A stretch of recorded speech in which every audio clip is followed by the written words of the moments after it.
จ้าบีได้สบายดีตอนเช้าเด้อทุกเจ้ามื้อนี้ก็คือตื่นตั้งแต่7 โมงเลยไปหาอาบน้ำเตรียมโตวไปเฮียนกันเนาะซึ่งอาทิตย์นึงก็ไปเฮียนนำเขาอยู่1 มื้อเนาะก่อนอื่นก็คือมาเบิ่งว่าเฮามื้อนี้เฮาจะต้องถ่ายคลิปอันหยังแน่เนาะก่อนอื่นก็คือเฮานอนแล้วก็ไปหาอาบน้ำก่อนว่าเดี๋ยวมันจะสวยเด้อเพราะว่ามื้อนี้ต้องไปเฮียนครึ่งมื้ออีกครึ่งมื้อคือต้องไปซื้อผ้าอยู่พหุรัตน์ก่อนอื่นก็คือต้องล้างหน้าแปรงฟันก่อนเนาะ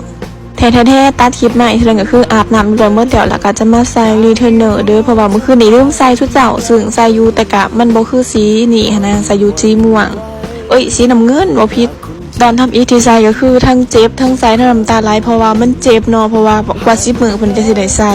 ตอนนี้ก็คือใส่กับใส่ง่ายเพราะว่าเฮาใส่มาหลายมื้อแล้วนะแล้วก็มาทาด้วยเจลโสมเนาะแล้วก็ลงพื้นด้วยแตงโมจุฬาฮึบให้ชุดเจ้าแล้วก็ทาไปให้มันทั่วๆนะแต่ว่าตอนนี้ก็คือคลิปมันสากว่าเฮาพากเสียงขนาดก็เลยแบบบ่จักสิพากจักสิบอกอีหยังดีแต่ก็บอกไปแบบนี้แหละเลือดเปื่อยไปหมดตะคลิปแม่นเทื่อนึงก็คือวีผม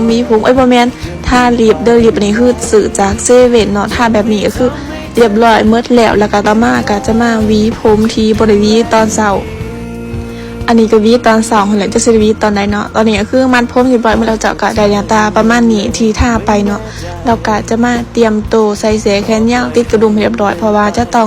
ออกไปแล้วกว่าสิแต่งตัวแล้วก็คือเป็นเวลา8 โมงเกือบจะ9 โมงอยู่แล้วไปฟ้าวแลนเพราะว่าต้องย่างไปอีกใกล้เติบเลยไปแล้วบ๊ายบาย